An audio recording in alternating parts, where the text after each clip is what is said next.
What is the solution so that our daughters and sons do not feel superior or inferior to each other? Number one, whatever the conservative people, society is talking about is one thing, and the other thing is what the reality is, and the another thing is what is misconception, and there's another thing about being totally ignorant about the fact. Our Puranas are never biased, and they're not talking about male energy is like superior to female. Actually, if you read Shiva Purana, if you read Vishnu Purana, if you read any other Purana, the Shiva is considered to be over there as Brahma, and Parvati is considered to be Parashakti.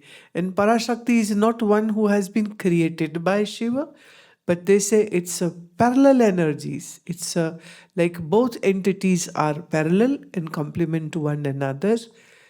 If we go into Sankhya Yoga, the Samkhya philosophy, it says Purusha and Prakriti. There's two things alone. If I use the word thing, then Purusha is the absolute reality and Prakriti is the mother nature. In loose English, what you would say. But Prakriti as such word is much more deeper in meanings if we explore it in Sanskrit language. So it's like variety of progression being done to a form which is created from the absolute reality. So this means billions of permutations of that energy in all the possible which you can think and which you can't even think, what is manifested and what has not been even manifested. That is called Prakriti. But in Puranic language, she is called Lakshmi. In Shiv Puran, she is called Parvati. In Brahma Puran, she is called Brahmani. And in Devi Puran, of course, she is called Durga. And so don't go into the literal or the, maybe should I say the practiced religions around us is like, seems like that. I won't say it's untrue, but I don't buy it myself. Many of such swamis, when they meet me in person, they are like a big fan. But when they are in the public, there's like a stolen nod or a stolen namaste would be more than enough for them. And I just laugh it off. It doesn't bother us. One who is obsessed about masculine energy or feminine energy is actually not a very wise person, should I say like that. Because this is again a labeling being done by a limited mind. This is masculine, this is feminine. Here I am talking about Advait Brahm Satta and you are talking about bodies. Here I am talking about one absolute existence and here talking about who is greater, Sati or Shiva or Vishnu or Saraswati or Brahma or who? Who is the... And sometimes I say that Rishi Vyas has kind of given a riddle in form of a Puranas. For example, Ganesha is a son of Parvati, right? You all have heard that. But do you know in one of the Purana, Ganesha is father of Shiva. That's the Ganesh Purana. So it says Ganesh is the one who has given birth to Shiva and Vishnu and Brahma. And from Ganpati everything has happened. Hence there is a area in India, in Bharat, especially Maharashtra, where Ganpati is worshipped more than anybody else. And the whole streets of Mumbai get filled up with Ganpati Bhaktas in the singing Ganpati Bappa Moria. Father Ganpati, come again, next year again, come again. There is a Puranic story behind that also. Well, I don't wish to go into that detail. So I would suggest you, dear Bharati, please don't go into this, the who is superior to another, the male to female or female to male. because I am not here to bring such things in front.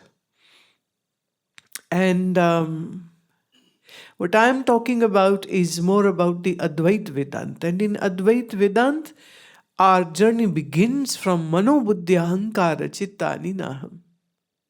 I am neither mind, nor the intellect, nor the body, nor the senses. Chidananda Rupa Shivoham Shivoham. I am ever conscious being. I am the Eternal One. I am Shiva myself. So this whole confusions which you have, bringing forward the feminine energy, well, I don't wish to start any front. I don't believe that. And I also believe that woman doesn't need any representation or setting the records correct. And it's not about giving power to the feminine energy. See, that which is given by some external source would be dependent on that external source, so can't be called truly empowered. So if the males will give empowerment to women, how can a woman be truly empowered? Because the day they switch it off, meaning that wire which is giving the empowerment to the woman folk, if the males together decide to switch this button off, the females will be all like without light then. So I don't think so that any male has that power to give power to women. Rather, Sri Guru Nanak Dev says, So kyo manda akhiye jit jamme rajan. How can you condemn a woman who is a mother of avatar and a mother of siddhas and yogis and bhaktas and warriors and whatnot? Nobody was like growing on branches like an apple or lemon. So all these great men or women came from some mother's womb. So the one who is giving birth to such great individuals, whether they are from politics or bhakti movement or philosophers or scientists or teachers, whatnot, wouldn't have been in a body minus a woman who carried them for 9 months. And and I believe that it is misrepresentation sometimes on the part of the misrepresentation is because you people are not familiar with your own scriptures, number one. And number two, you never gave time to understand your Puranas through a good and correct source. Who is Krishna? You say Yashodanandan Krishna. Who is Ram? Devaki Nandan Krishna and Kaushalya Nandan Ram. Ram's another word is, how do we, the Kaushal, the word Kaushal was a province. And she was from there, hence she was called Kaushalya. And Ram is son of Kaushalya.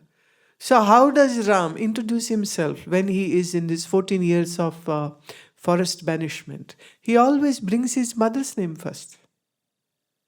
Long ago, that was the, I would say, societal fabric.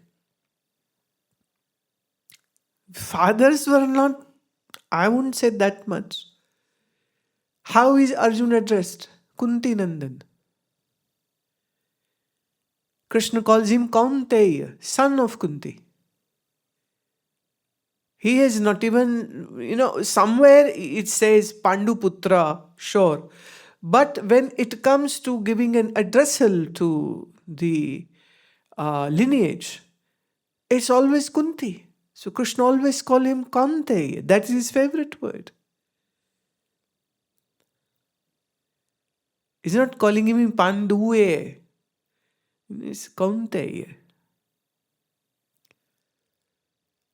If we go very recent, just 2 centuries ago, when Shankaracharya challenged Mandan Mishra for a debate. And now Mandan Mishra was the scholar of Purmimamsa, of the Karma Kand part of the Veda. And Shankaracharya was representative of Advaita Vedanta. Now they are top in their own class. Now who will be the judge? It was wife of Mandan Mishra. She is made the judge. And Shankaracharya is not saying that women cannot. And Shankaracharya never says that you are offending me by bringing a woman in as a judge. So Mandan Mishra is there debating with Shankaracharya. And she's the one. So there are two different names about her. But I would like to stick with the word Saraswati. Maybe because she was a goddess of knowledge, hence this name was given to her, that she is Saraswati. And this Devi, this woman, is the judge of Shankaracharya and also of a Mandan Mishra. Anybody could have said that she is wife of one of the opponent, so she would be biased. No, Shankaracharya doesn't have any doubt or suspicion that she will be biased, because the knowledge, the wisdom of this woman was so great and so far reaching that Shankaracharya accepted her to be the judge. And then whatever the result would be, nobody would say, oh no, she was biased. And she could have easily said that Mandan Mishra is winning, not you. But that's not the case. So this is happening in this country. So we, sometimes when certain things are not repeated enough, it seems like, well, our society was like male dominating and so forth. But I don't think so. The only thing is that it's not much talked about. In East India, today's India, even now, woman is the head of the household. She is the one who decides everything, from marriages to lands to disputes to whatnot. It's the female Shakti who is like the societal fabric is around her. Even today. But certain, I would say, north and the western parts of this country were, because invaded so many times, butchered so many times, plundered so many times, and so much of atrocities happened that somewhere the supremacy of the male went, because they were the fighters and they are going again and again. But then we have a long list of those queens who fought against Mughals, who fought against these opponents, whether it is Rani Durgavati of Madhya Pradesh, or whether it is Rani Jhansi. And there's not just one, there are many, many. But somehow our histories have not been written properly. Our history was kind of misconstrued, misguided, misrepresented in, I would say, there was some agenda behind that. I can surely foresay to show India in a poor color. That's why they never mentioned there's a long chain of women warriors, women queens, who were not only ruling their own kingdoms. Like how many of you know that the last empress of Kashmir was a woman? The last Hindu king was Lalita Aditya. And after that, it was this lady, the queen, who was ruling Kashmir. But unfortunately, our history books never mentioned it. And in the times of her was actually where the tilt started happening. And because of this, again, the conspiracies, that she got killed in one of the last wars she fought against the invaders who then occupied this part of the country. So I do hope, like I did these books for children, I am soon going to do a book on the women warriors of India. I'm going to do a book on women queens of India, and also a book on the women masters of India. So I don't think so that maybe this was not talked about, maybe not from this angle it was talked about.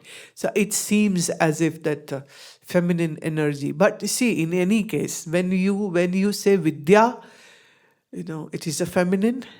When somebody says, I'm a Vidya Vachaspati, is actually talking about the feminine energy only. When somebody says, बहुत बुद्धिमान है, buddhi is again a feminine energy. When someone says, I'm बहुत शक्तिमान है, very powerful, Shakti again is a feminine energy. So if you minus the feminine energy, nothing is left. Actually, nothing is left. So anybody, even a person who is a male chauvinistic, when he says, I am strong, then for strong, the word used in Sanskrit is what? Shakti. Shakti is what? Feminine energy. So no male can say that I am not Shaktisali. Has to say I am Shakti. Right? And so that's not the case, but surely there are some discrepancies in the history, the way it has been written and the way it has been produced.